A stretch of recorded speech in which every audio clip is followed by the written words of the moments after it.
Hello friends, welcome to my channel मायूनिक academy.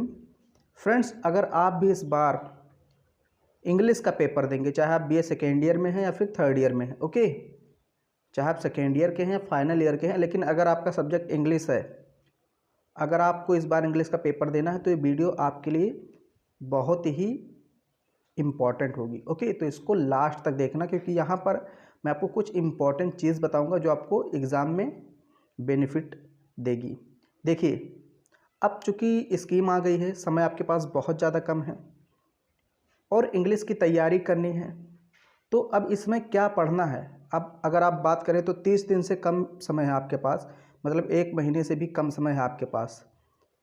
तो घर पे क्या तैयारी करें, कैसे करें और एग्ज़ाम में उसको कैसे लिखें, इन सारी चीज़ों पर आज हम लोग बात करेंगे। ओके, तो वीडियो को पूरा देखना। अब चलिए बात करते हैं। देखिए, सबसे पहली बात यह है कि हम घर पर कैसे पढ़ें और क्या पढ़ें। ओके, हम कौन सा लेसन पढ़ें कि वहीं से क्वेश्चन आए और हम लिख दें।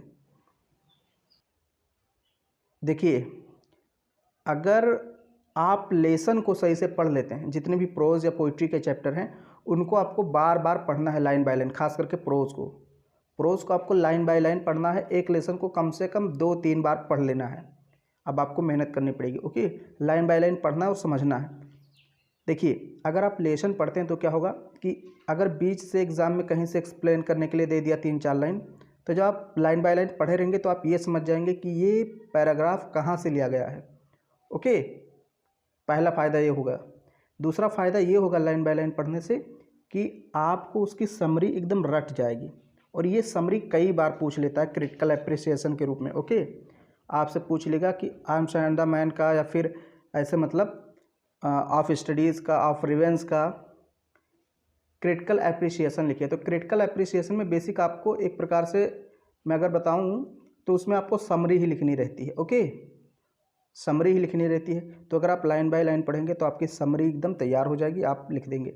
ये दूसरा फ़ायदा होगा। तीसरा फ़ायदा ये होगा लाइन बाय लाइन पढ़ने से कि जो वेरी शॉर्ट क्वेश्चन रहते हैं, वेरी शॉर्ट, ओके, 2-2 नंबर वाले, वो आपके तैयार हो जाएंगे, क्योंकि वेरी शॉर्ट क्वेश्चन उसी लेसन से बीच में से पूछ लिया जाता है।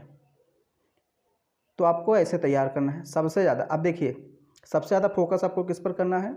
वेरी शॉर्ट पर, क्योंकि वेरी शॉर्ट जो होते हैं ये ठोस नंबर दिलाते हैं।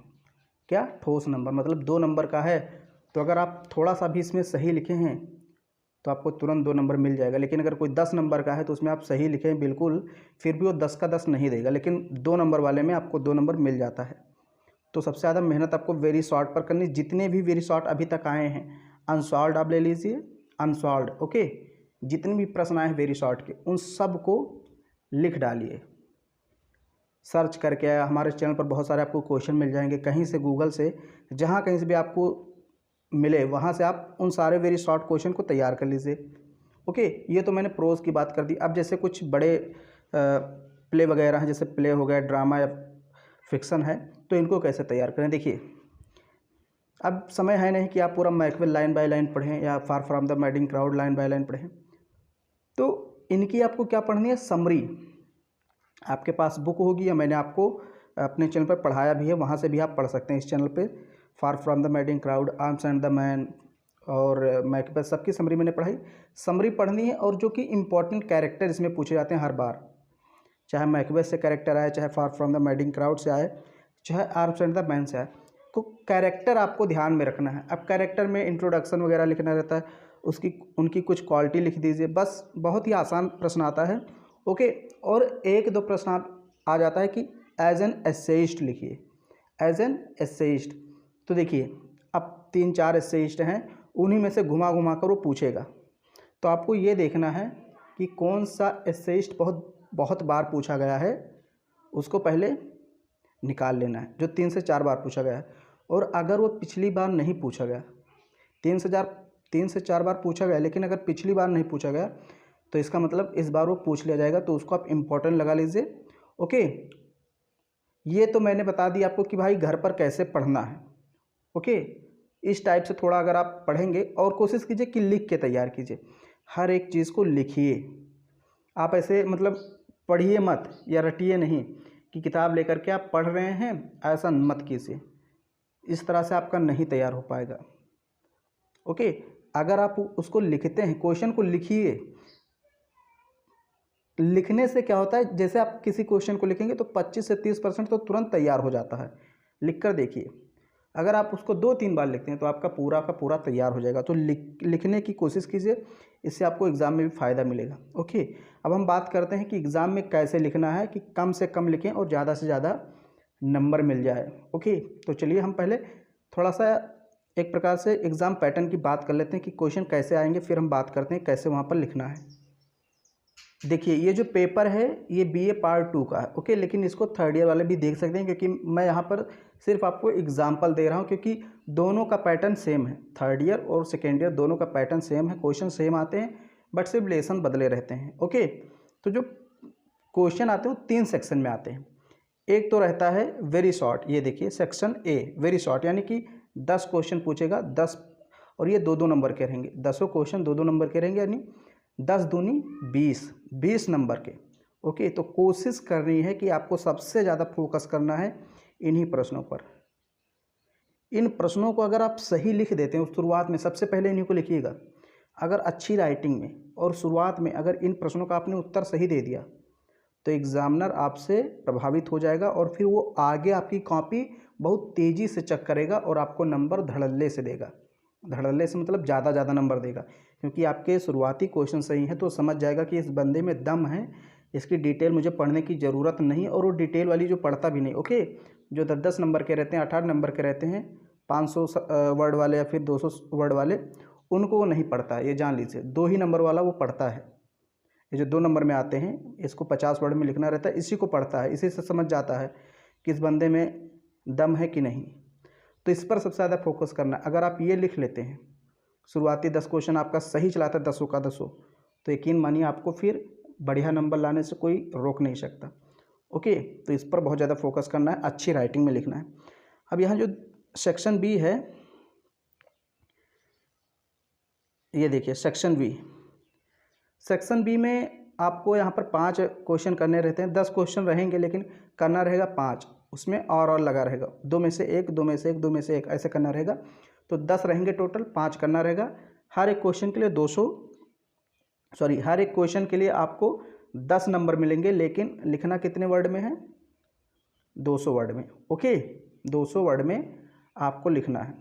तो अब इसमें से आपको देखिए, अगर आप लॉन्ग तैयार कर रहे हैं, लॉन्ग यानी कि ये वाला जो सेक्शन 3 है, इसमें सेक्शन C, इसको अगर आप तैयार करते हैं जो 500 वर्ड में लिखना है, तो उसी में से आपका ये भी तैयार हो जाएगा। ओके, अगर आप ये लास्ट वाला तैयार करते हैं, जैसे पहला क्वेश्चन है write in detail Bacon as a father of English prose. Okay, तो अगर आप इसको तैयार करते हैं तो आपका ये वाला 200 नंबर वाला, उसी बीच में कोई एक हेडिंग आपसे पूछ लिया जाएगा कि पीरियोडिकल ऐसे क्या है। ओके, ऐसे 20 से पूछ लेगा। ओके, ये देखिए write note on the prose style of Richard Steele. अब यहाँ पर सिर्फ आपको प्रोज स्टाइल लिख देनी है रिचर्ड स्टील की, और यहाँ पर क्वेश्चन दिया रहता है कि भाई पूरा रिचर्ड स्टील के बारे में पूरा लिखो, तो बीच में आप यहाँ पर लिख देते हैं प्रोज स्टाइल और फिर उनकी लैंग्वेज वगैरह सब कुछ लिखते हैं, और उसी में से एक हेडिंग आपसे पूछ लेगा इस वाले में, यानी कि 200 वर्ड वाले में। तो ये दोनों क्वेश्चन आपको लिख के तैयार करना है। ओके, आपको अनुसार ले लेना है और वहाँ पर देखना है कि कौन सा क्वेश्चन कई बार आया है, कई बार आया हो और पिछली बार ना आया हो, ये भी देखना है कि कई बार आया है लेकिन पिछली बार नहीं आया है, तो उस क्वेश्चन के इस बार आने के चांस बहुत ज़्यादा हो जाते हैं, आई थिंक 90%। तो इस तरह से लिखेंगे, इस तरह से तैयार करेंगे तो आपके नंबर अच्छे आएंगे ही आएंगे। ओके, और हाँ, मैंने कहा कम लिखकर ज़्यादा नंबर कैसे लाएं, तो कम लिखकर ज़्यादा नंबर आप इसी तरह लाएंगे कि आपको क्या करना है, सबसे पहले ये देखिए, ये जो 2-2 नंबर वाले हैं इनको कर लेना है। आप अगर कोई क्वेश्चन छोड़ देते हैं, मान लीजिए 2 नंबर वाला अगर आपने छोड़ दिया, तो उसमें आपको नंबर मिलेगा ही नहीं, और आपका जो प्रभावित करने का तरीका है, जो कॉपी चक्कर है उनको प्रभावित करने का तरीका, वो भी आपका गलत हो जाएगा, फिर वो प्रभावित नहीं होगा आपसे, क्योंकि आप जब 2 नंबर वाला नहीं कर पाएंगे तो लॉन्ग कैसे कर पाएंगे। तो इसलिए आपको 2 नंबर वाला, यानी क्योंकि ये कम से कम लिखना रहता है ना, 50 शब्द में लिखना रहता है, इसको अगर आप लिखते हैं तो आपको अच्छे नंबर मिलेंगे। और जिनको 500 वर्ड में लिखना है, कोशिश कीजिए कि वो आप 400 450 के बीच में लिखिए। 500 वर्ड में बिल्कुल भी लिखने की ज़रूरत नहीं है। आप क्वेश्चन घर पे लिखिए, उसको ऐसा सेट कीजिए वो 400 450 के बीच में रहे। वर्ड को थोड़ा दूर दूर करके लिखिए ताकि आपकी जो कॉपी है वो भी भर जाए और वर्ड भी समझ में आए और आपका मतलब ऐसा लगे कि हाँ आपने 500 वर्ड में लिखा है। आपको टाइम भी देखना है ना, और जो 200 वर्ड में लिखना है कोशिश कीजिए कि 170 से 180 में आप उसको लिख दीजिए। प्रॉपर गैप करना है आपको वर्ड के बीच। ओके, तो अगर इस तरह से लिखेंगे तो यकीन मानिए आपका नंबर अच्छा आएगा। बहुत ज़्यादा कटिंग वगैरह नहीं करनी। ओके, तो ये चीज़ मैं आपको बताना चाहता था। बाकी आप अनसॉल्व अब लीजिए, जितने भी क्वेश्चन आए चाहे शॉर्ट, वेरी शॉर्ट, लॉन्ग, उन्हीं को प्रैक्टिस कीजिए, उन्हीं को बार बार लिखिए, उन्हीं में से आ जाएगा 100% उन्हीं में से आएगा। ओके, कोई नया क्वेश्चन नहीं पूछता है। तो अगर ये वीडियो आपको थोड़ी सी भी पसंद आई और लगता है कि आपके लिए बेनिफिट देगी तो ज़रूर इसको सब्सक्राइब कर लीजिए, लाइक कर दीजिए। ओके, और अगर आपके मन में अभी भी कोई क्वेश्चन है तो आप कमेंट बॉक्स में लिख दीजिए।